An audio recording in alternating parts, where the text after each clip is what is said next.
Mira qué bello día que está naciendo.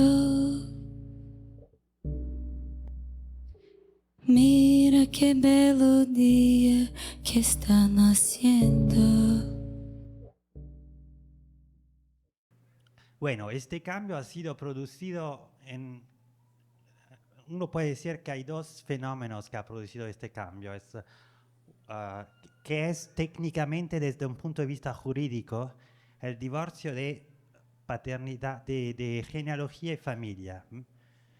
Ah, y el más importante es la producción legal de la idea de matrimonio del mismo género. ¿Por qué es importante? Porque desde un punto de vista de historia jurídica, este instituto ha sido creado. El problema no era tan el hecho que los dos conjuntos pertenecen al mismo género. El problema era producir la idea de un matrimonio que no sea ligada a la necesidad de reproducción. Ese es el punto. Desde un punto de vista de historia legal, esta es una revolución enorme. Una revolución de no sé, 3.000 años de historia legal en Europa y en Occidente, porque y en otros lugares. Entonces, es la idea que uno se casa con alguien no para hacer hijos y hijas.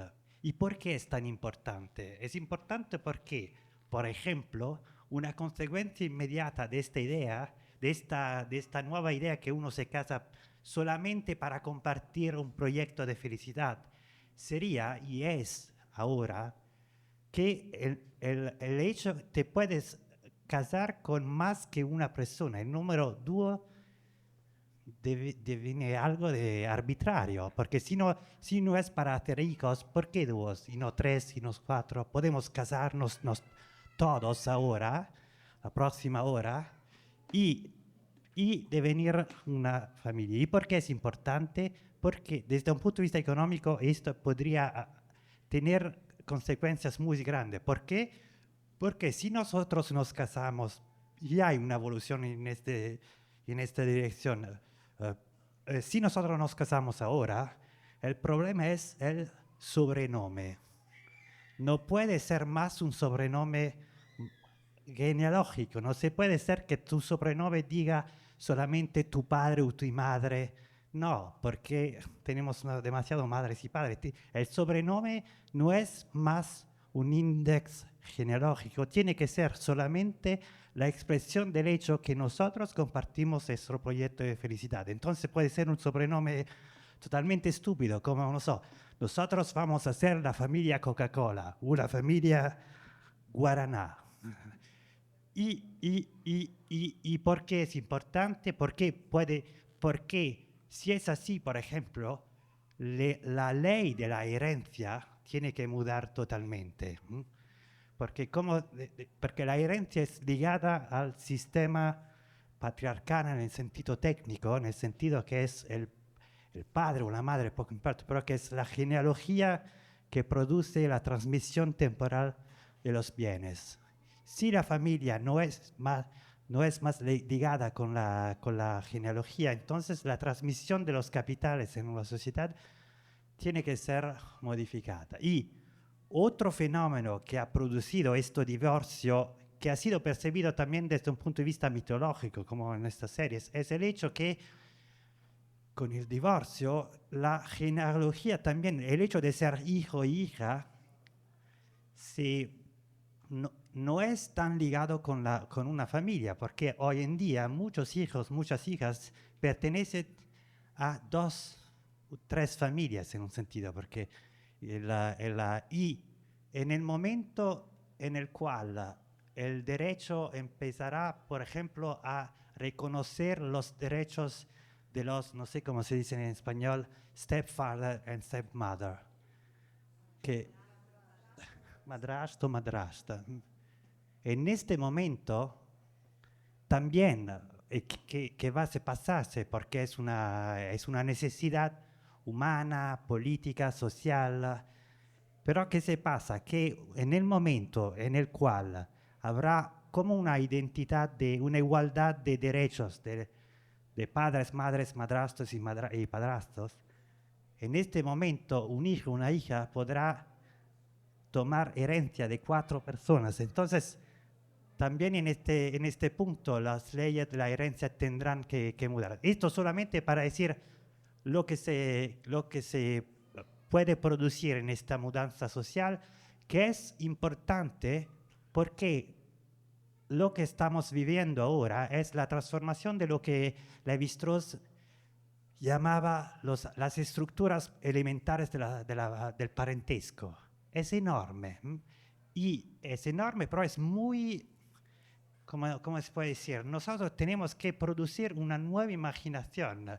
Y es importante también pensar que esta imaginación no puede, o que esta transformación, esta revolución no puede producir sin pensar de nuevo la idea de familia, que es una idea muy poco pensada en un sentido. No hay, por ejemplo, no hay tratado filosófico sobre la familia desde un libro de Engels del siglo XIX.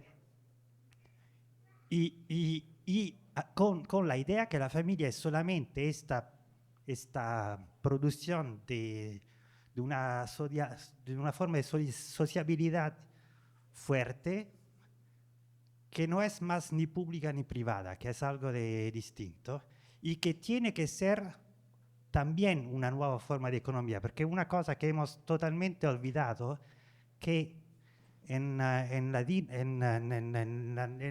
antigüedad, familia y economía son sinónimos. Familia llega del término latino famulus, que significa esclavo en el sentido de persona que produce, obrero.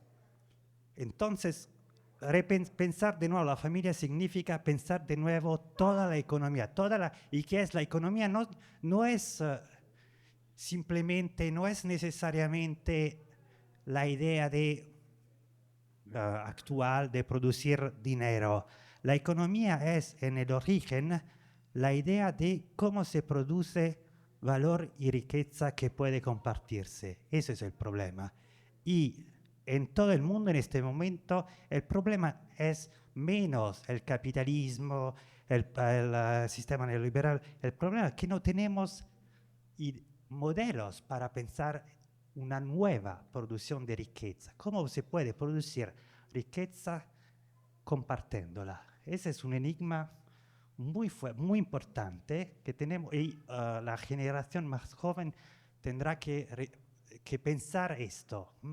Pensando nessa reflexão, e eu acho que todo mundo que é pai e mãe na nossa sociedade, como ela está estruturada hoje, pelo menos para mim é muito óbvio que um pai e uma mãe é muito pouco para educar uma criança, né? É muito difícil, é muito solitário. Para as crianças também é difícil e é solitário, né? E aí se encontra um pouco no que a Cris estava falando, né, dessa instituição escola que eventualmente vira um depositório de crianças, né? Quando ela não é uma experiência viva e bem-sucedida, porque os pais também precisam trabalhar. Então, eu acho que, de alguma forma, quando a gente tenta juntar, né, as reflexões filosóficas contemporâneas com os conhecimentos ancestrais, né, eu acho que a gente está dando uma volta no sentido de que talvez a gente testou um modelo de famílias nucleares, burguesas e tal, e talvez a gente, pouco a pouco, está se dando conta de que foi um caminho pelo qual a gente enveredou que talvez está sem saída agora. A gente talvez tenha que voltar por esse caminho, experimentar um outro, né? No sentido de que quando eu fiquei grávida, a coisa que mais me angustiava era a perspectiva de ficar sozinha em casa com a minha criança o dia inteiro. Essa ideia me oprimia de uma forma terrível. Claro que eu posso sair com a minha criança, mas não é exatamente amistoso, né? Para uma mãe, para um pai sozinho com uma criança, esses primeiros meses de vida, esses primeiros dias de vida, né? Complexo. E a gente não tem família aqui, não tem avô, não tem avó, não tem irmão, ninguém assim. Então, eu fiquei... E quando a minha filha fez 6 meses de idade, eu fui com ela para o Zenau e Nenauê. E as mulheres lá me diziam, mas você está louca? O que você está fazendo aqui? Né? Eu falava, eu não estava aguentando, né, ficar em casa com a minha filha. Eu precisava trabalhar, eu precisava voltar, e a gente tinha coisas para fazer, a gente tinha mesmo coisas para fazer em campo. E eu fui com a minha filha. Foi muito duro também, porque tinha condições materiais difíceis, o sol era muito forte para ela, o dia era muito quente, as brotoejas, as crianças não deixavam ela cochilar durante o dia, ela não aguentava tomar banho de rio porque era muito gelado e ela ficava com febre. Então, eu descia, pegava um balde d'água, subia, esquentava uma caneca de água, temperava, dava... Era um labor assim, enorme, mas, por outro lado, tinha muitos braços, tinha muitos colos, tinha muita gente, tinha muita vida. Né? E aconteceu um fenômeno que a minha filha...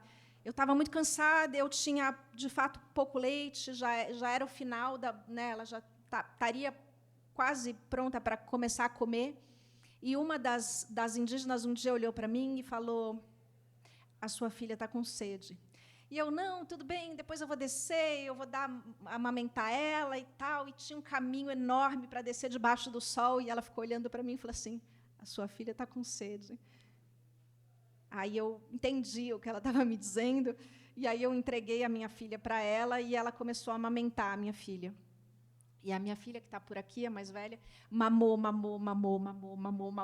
muito dessa mulher. E, quando ela terminou, ela chamou uma outra menina, bem novinha, assim, adolescente, que estava com recém-nascido, botou a moça sentada, deu a minha filha para ela, e a minha filha mamou. Então, assim, para dizer que a minha filha foi amamentada por 10 mulheres diferentes. Isso me salvou. Né? Então, talvez tenha algum lugar em que se encontre as coisas que a gente está falando aqui, né, Cris? Com essas inquietações contemporâneas também. Né? Se esse modelo de família também não se esgotou, de alguma forma, tanto na distribuição de afeto, nas relações de interdependência, de novo, no que o Emmanuel falava sobre o conjunto moral, né? Que a moral não é uma prisão. Né? As crianças têm muita liberdade numa aldeia porque são pessoas, né, que, teoricamente, compartilham de uma moral. Então, as nossas crianças estão em segurança com os outros adultos. Né? Não é o vizinho de porta de um prédio que tem uns hábitos meio estranhos e que eu tenho medo de deixar minha filha entrar no elevador. Né? Tem uma partilha de um código ético, de um código moral, que é uma coisa um pouco clichê, né? Essa ideia de que precisa de uma aldeia para criar uma criança, mas eu acho que é verdade, ou talvez precise de novas famílias, de famílias mais amplas, né, de apoio e de afeto, de inter-relações, até pelas referências das crianças. Né? As vidas mais comunitárias propiciam essa oxigenação das relações parentais. Né? Enfim. Es un punto importante. Lo único, quiero añadir algo, que es que como en un espacio metropolitano no se puede tomar como ejemplo inmediato la aldea, porque no se puede. Entonces, tenemos, por eso he hablado de imaginación, que tiene que ser una imaginación institucional y jurídica. Hago un ejemplo muy estúpido, pero, por ejemplo, yo tengo una hija, soy separado de su madre, entonces la hija pertenece a 2 familias distintas. ¿Qué sería el mundo si cada vez que un hijo, una hija, que una persona nace, está, como decir, por derecho atribuido a 2 o 3 familias distintas? Que cada vez que un ser humano nace, aparece, por ley, pertenecen a más que una sola familia. En esta manera se podría producir esta nueva idea. Sí, lo sé. Sí, lo sé, pero eso no es una objeción. De hecho que hay, como no es una objeción el hecho que hay personas sin casa a la idea que tenemos que producir casas. Entonces, por el contrario, entonces la idea sería de empezar a imaginar arquitecturas institucionales distintas. Y es una forma de imaginación. No tenemos que... Es una forma de imaginación porque siempre en estos casos no podemos volver al pasado. No se puede... El pasado puede ser como... Puede darnos elementos para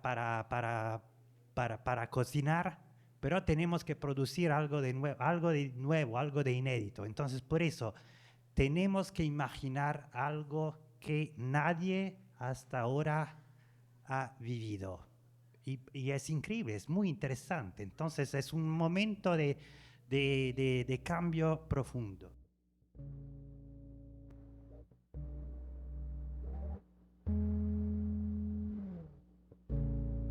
Mira qué belo día que está naciendo. Mira qué belo día que está naciendo. Mira qué belo día que está naciendo. Mira qué belo día que está naciendo.